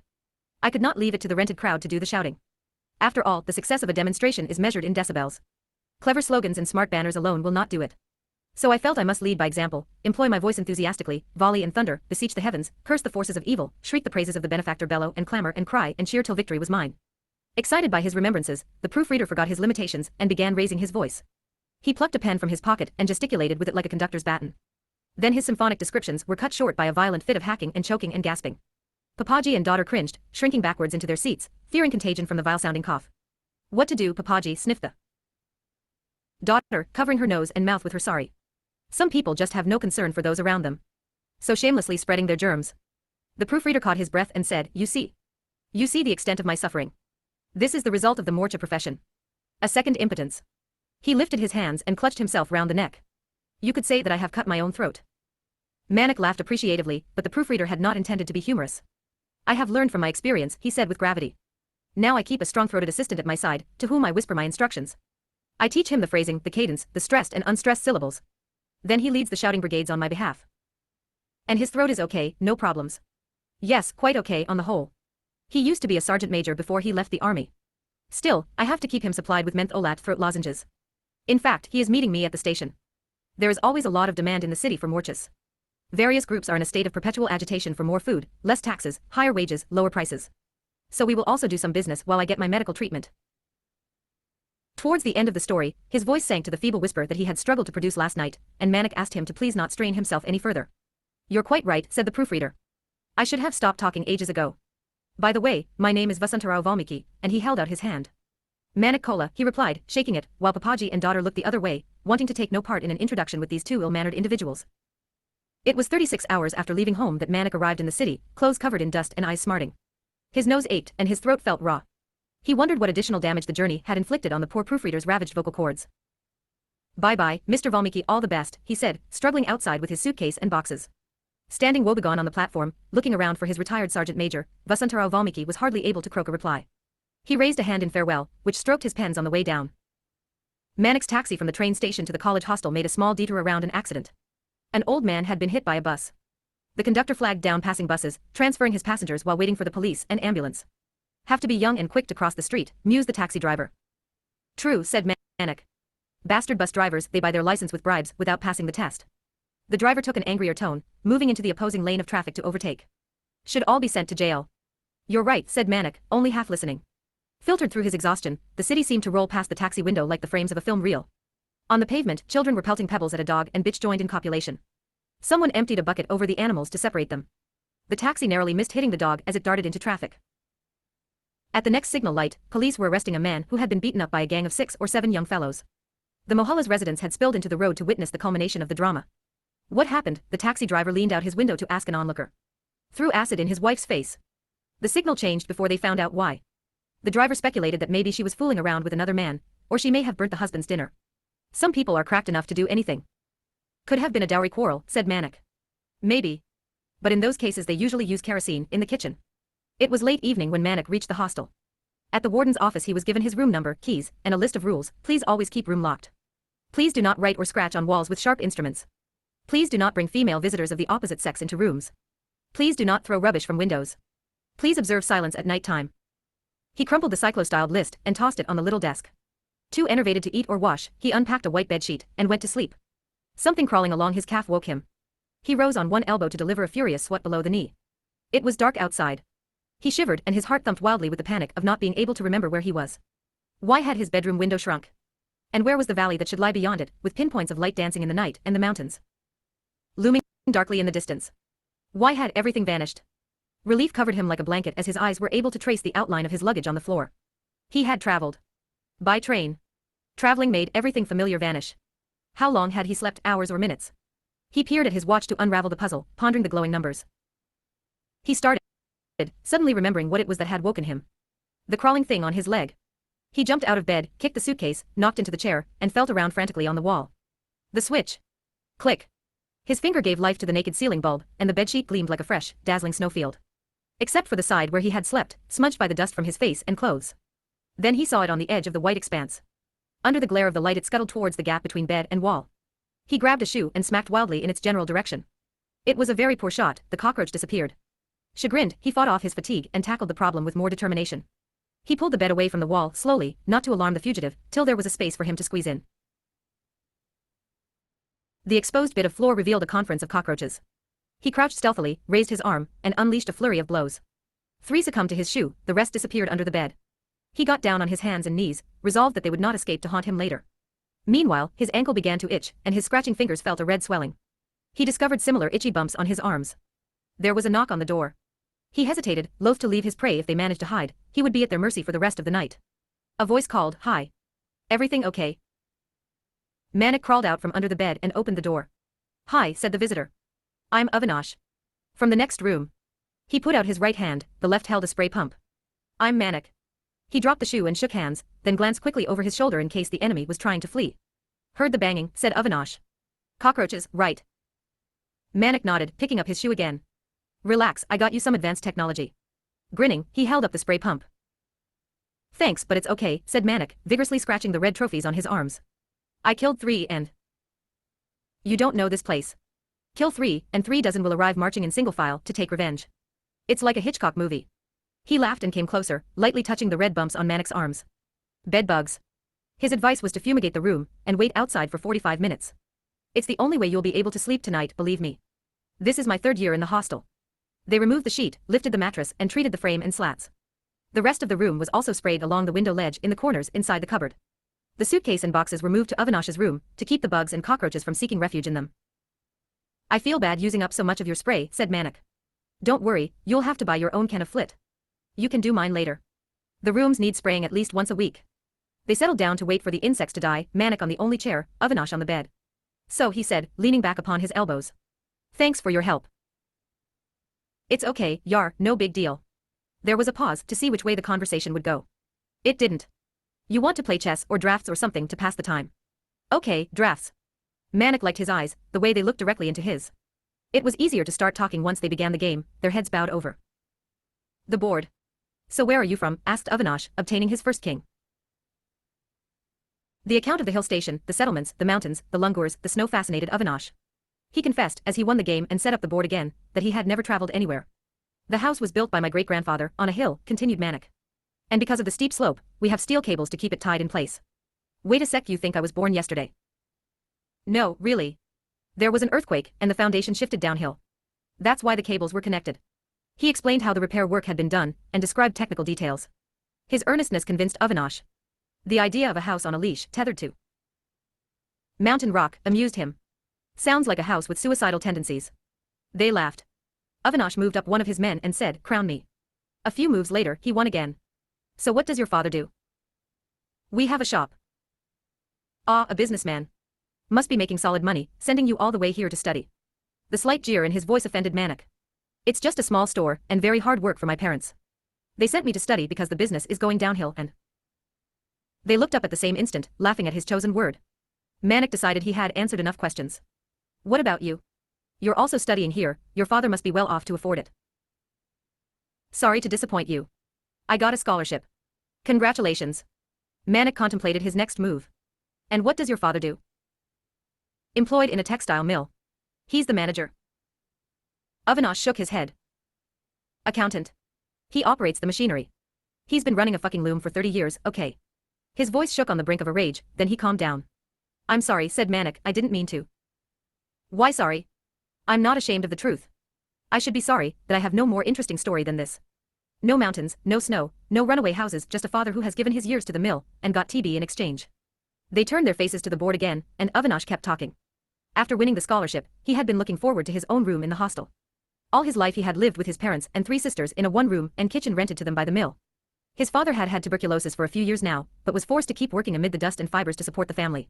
Besides, if he were to quit, they would have to vacate the mill's quarters, and there was nowhere else to go. The hostel had been a big disappointment to Avinash when he had arrived, filthy, with rats and cockroaches everywhere. Our home may be one room and kitchen, but at least we keep it clean. Then there were the frustrations of being president of the student union and chairman of the hostel committee. I regret getting elected. There is nothing in the college prospectus to prepare you for hostel life.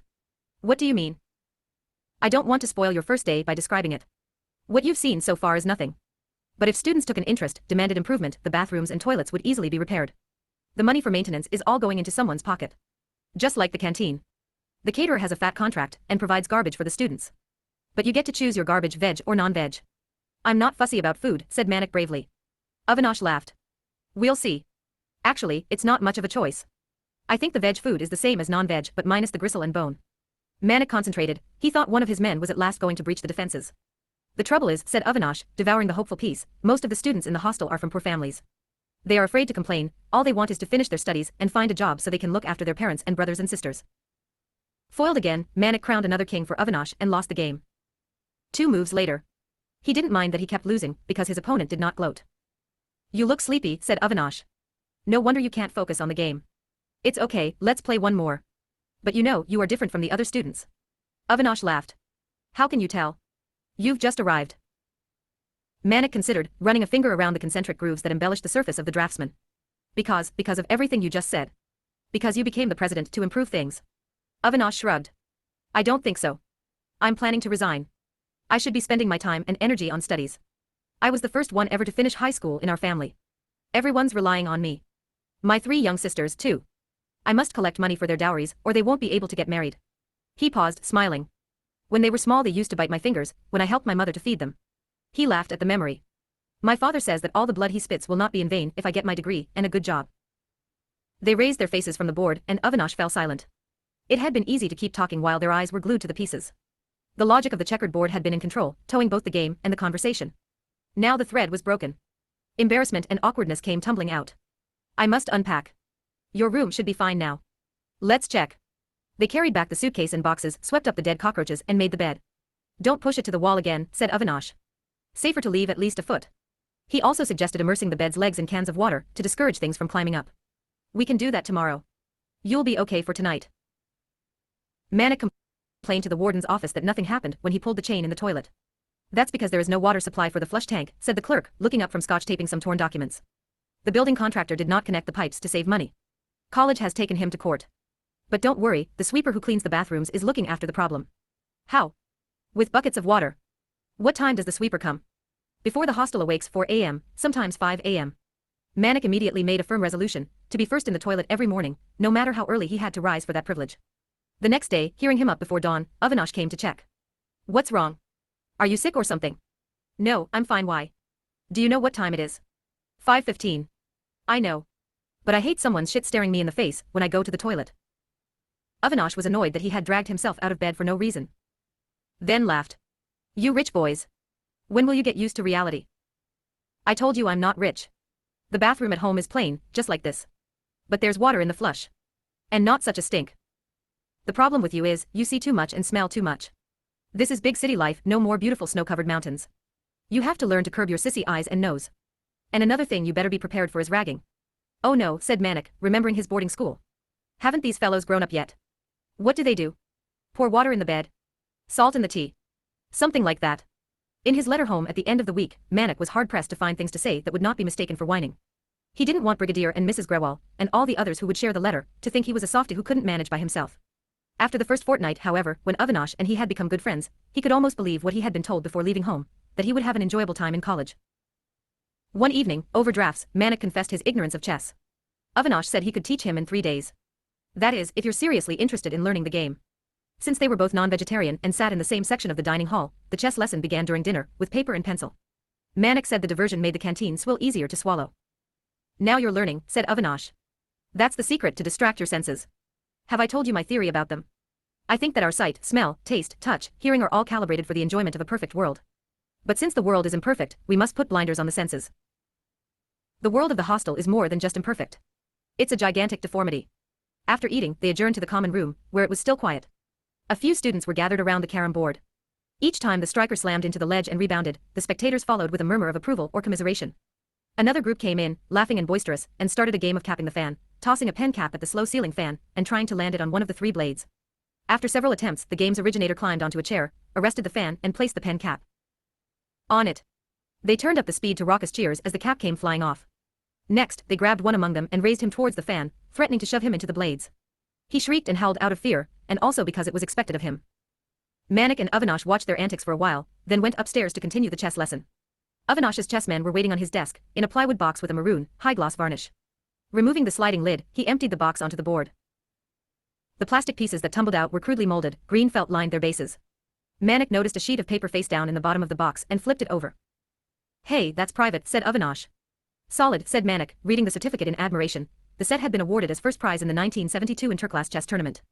I never knew my teacher was a champion. I didn't want to make you nervous, said Avinash. Come on now, pay attention. By the 3rd day Manik had learned the basics of the game. They were in the dining hall, pondering a problem Avinash had sketched out, with white to play and made in 3 moves. Suddenly, there was a commotion in the vegetarian section. Students leapt from their places, tables were overturned, plates and glasses smashed, and chairs flung at the kitchen door. It was not long before the reason for the uproar was learned by the entire dining hall. A vegetarian student had discovered a sliver of meat floating in a supposedly vegetarian gravy of lentils. The news spread about the bastard caterer who was toying with their religious sentiments, trampling on their beliefs, polluting their beings, all for the sake of fattening his miserable wallet. Within minutes, every vegetarian living in the hostel had descended on the canteen, raging about the duplicity. Some of them seemed on the verge of a breakdown, screaming incoherently, going into convulsions, poking fingers down their throats to regurgitate the forbidden substance.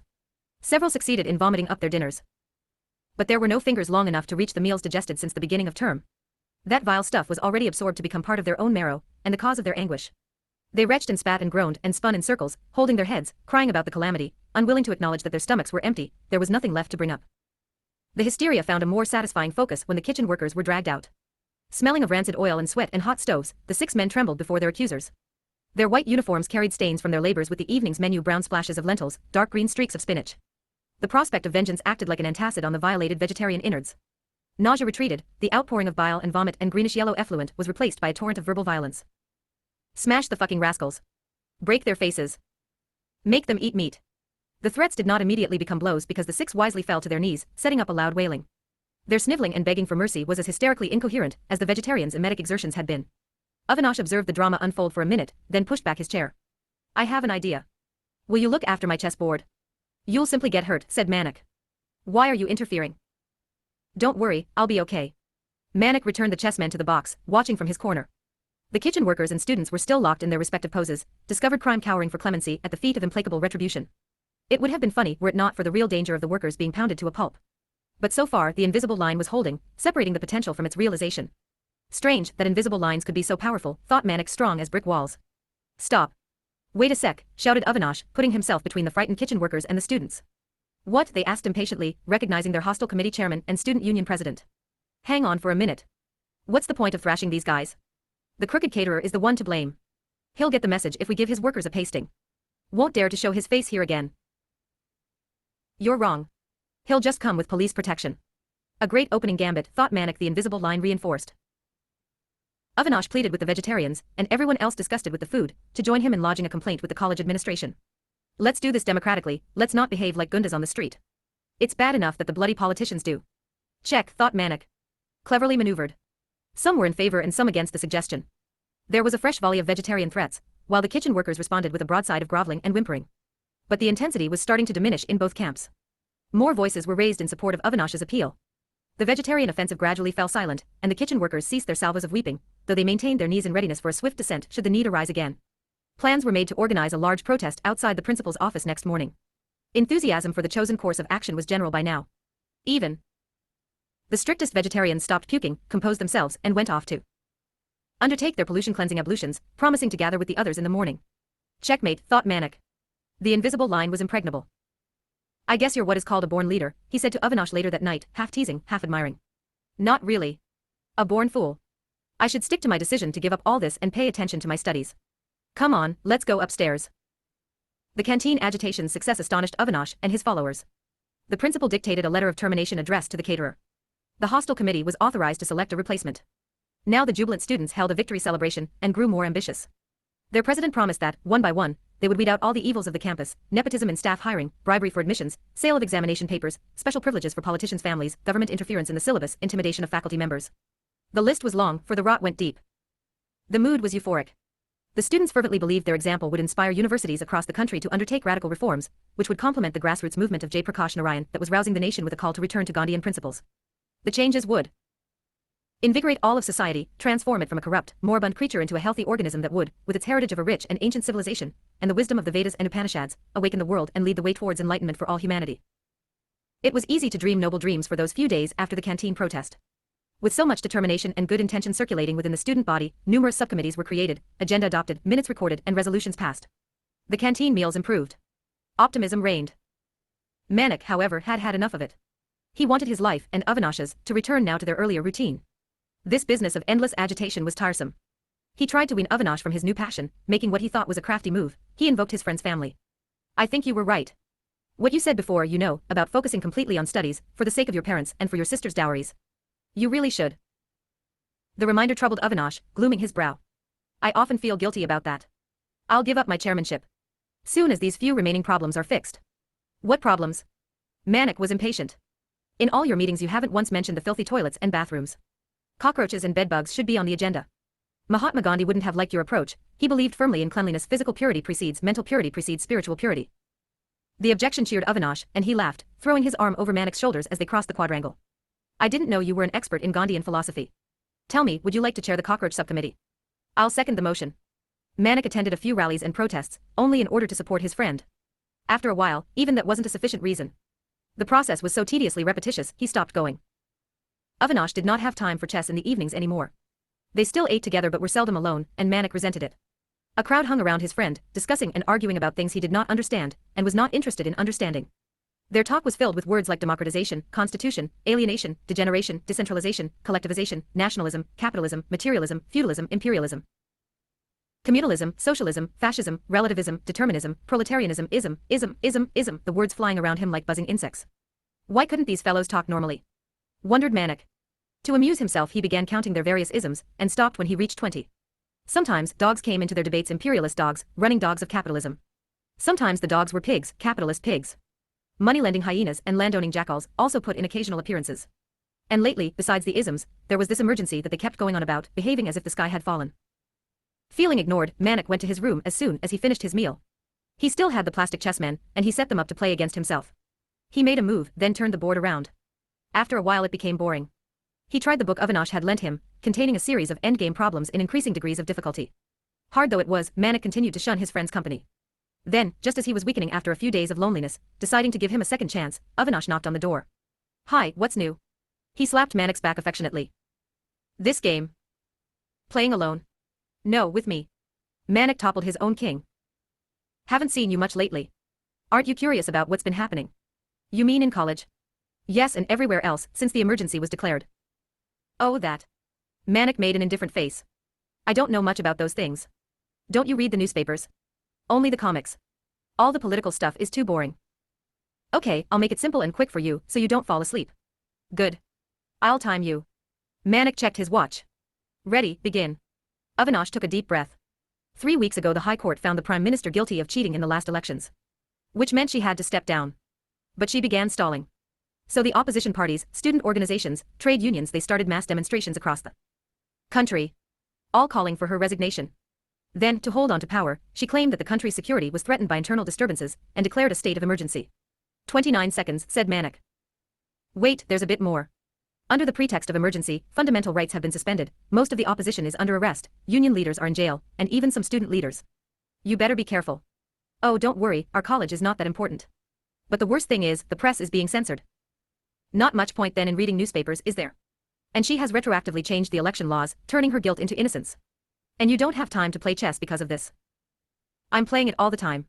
Everything I do is chess. Come on, let's see how much you've learned.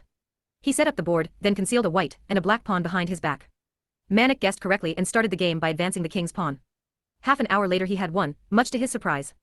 Serves me right, for teaching you so well, said Avinash. But we'll have to have a return match soon. Now it would be like before, thought Manik. Once again he would have Avinash to himself. His secret wish was that the principal would ban the bloody student union because of the emergency, as other universities were doing.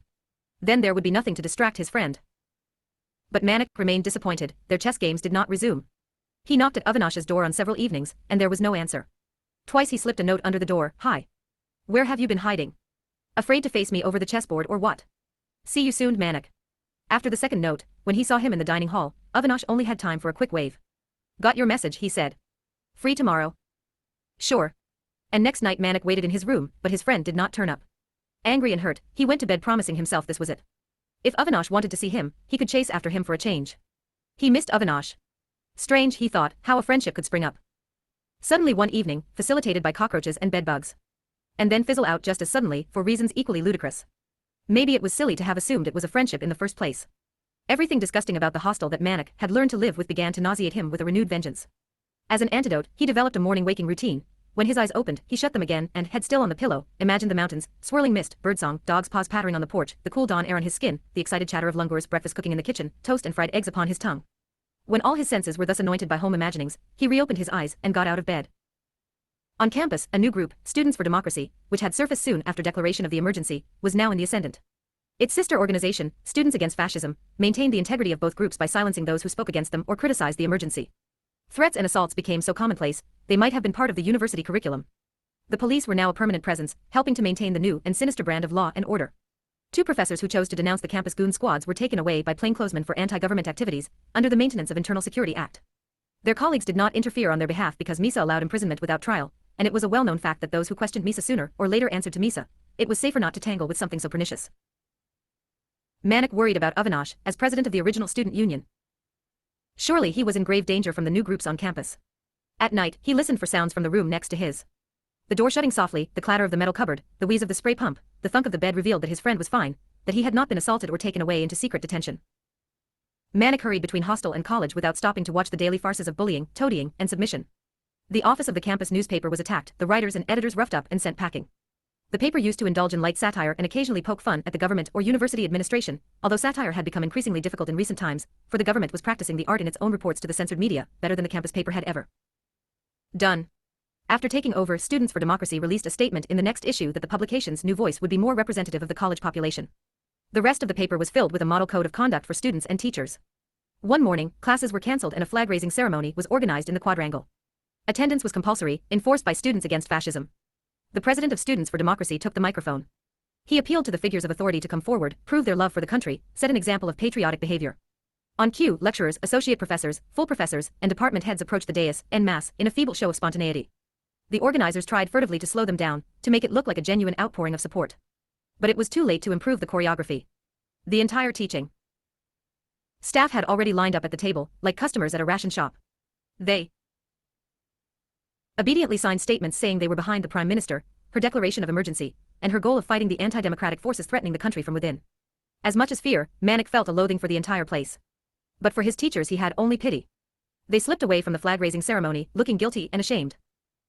That night, the hostel room next to his own remained silent. The familiar sounds refused to rise and signal Avinash's well-being. Manik lay awake, worrying into the early hours of the morning. Should he report to the warden's office that his friend was missing? But what if he had gone to visit his family, or something innocent like that? Better to wait a day or two. At dinner time he looked about the dining hall for a glimpse of Avinash, in vain.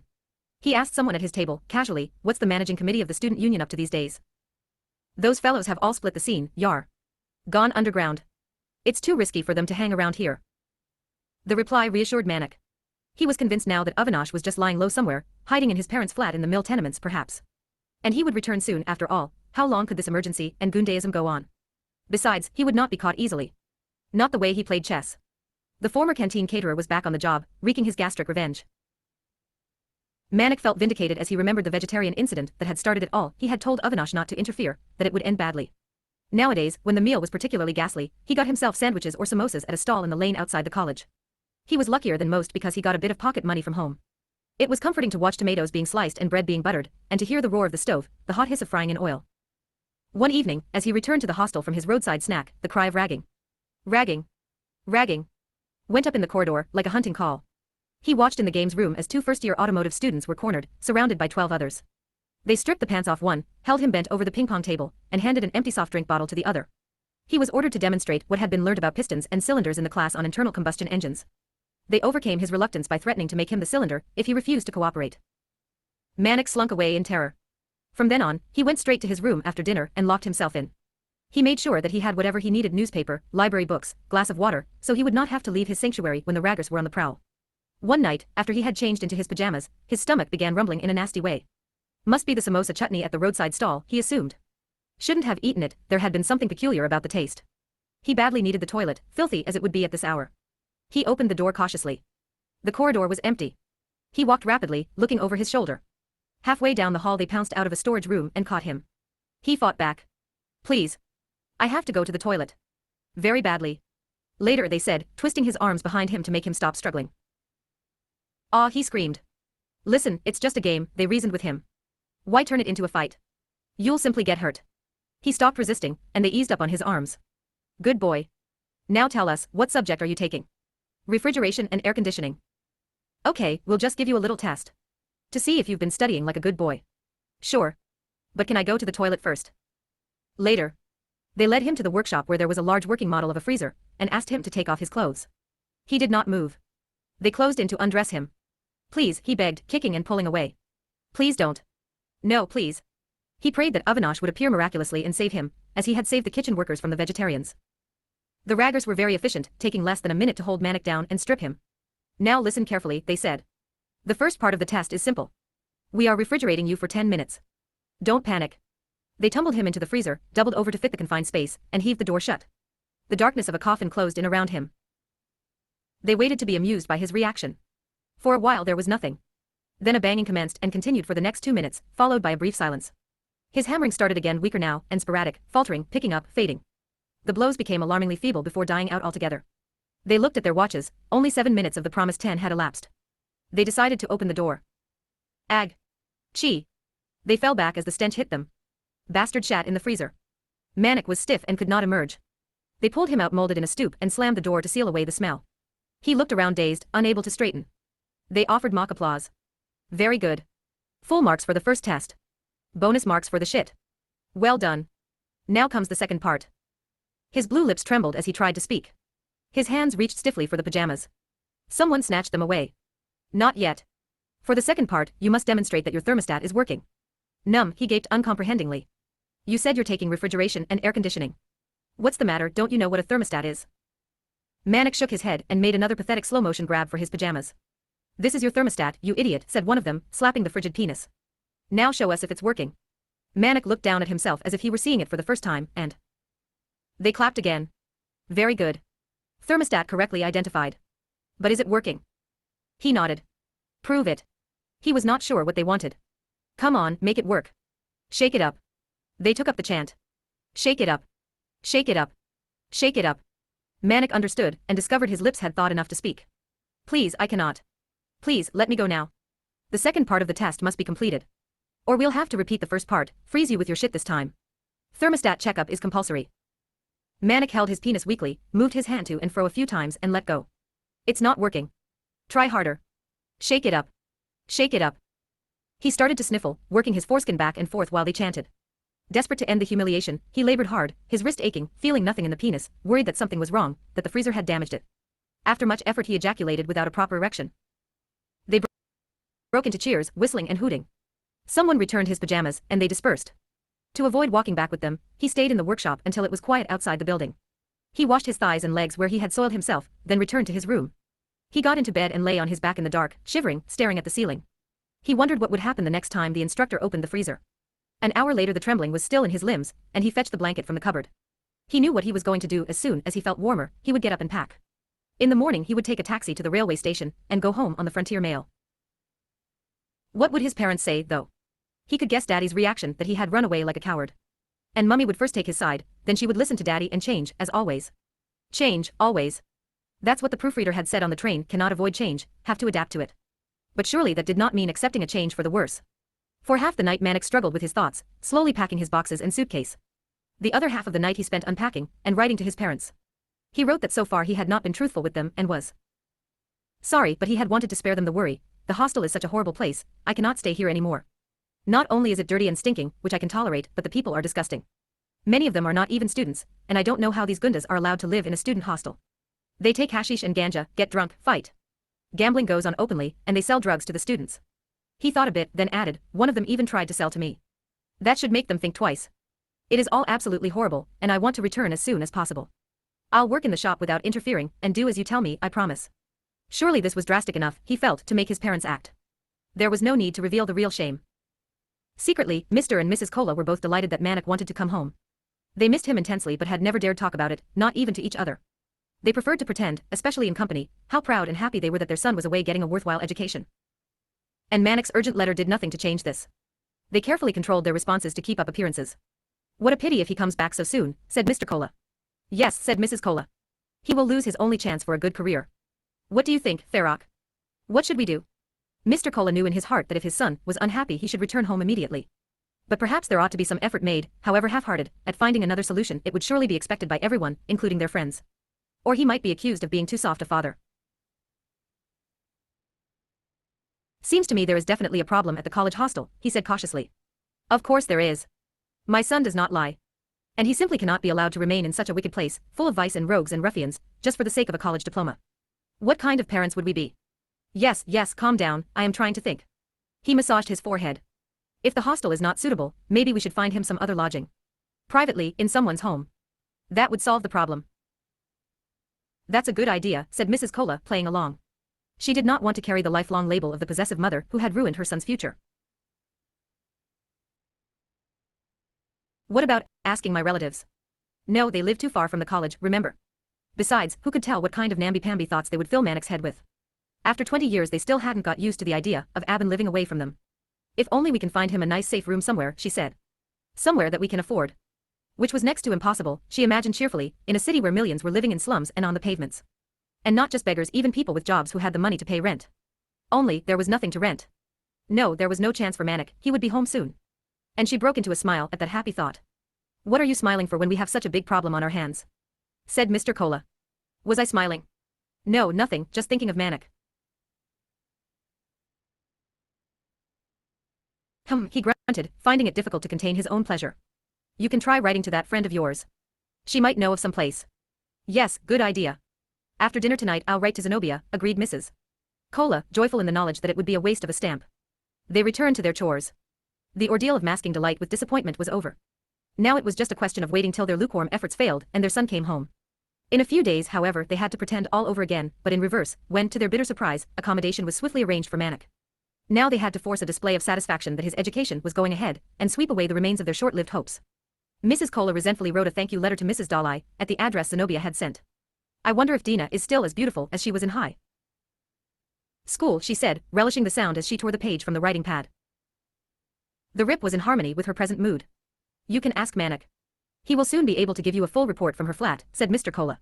Even send you an up-to-date photo if you like. He could not help feeling, as he watched her at the desk, that the busybodies from his wife's past were interfering in his family life, conniving to keep his son away from him. Immediately afterwards, he realized he was being silly. He brought out his bank book and wrote a check for the first month's rent.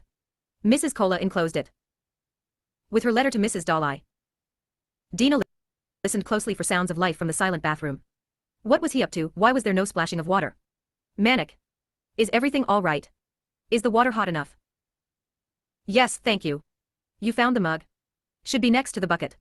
And you can sit on the wooden stool if you like. Yes, Auntie.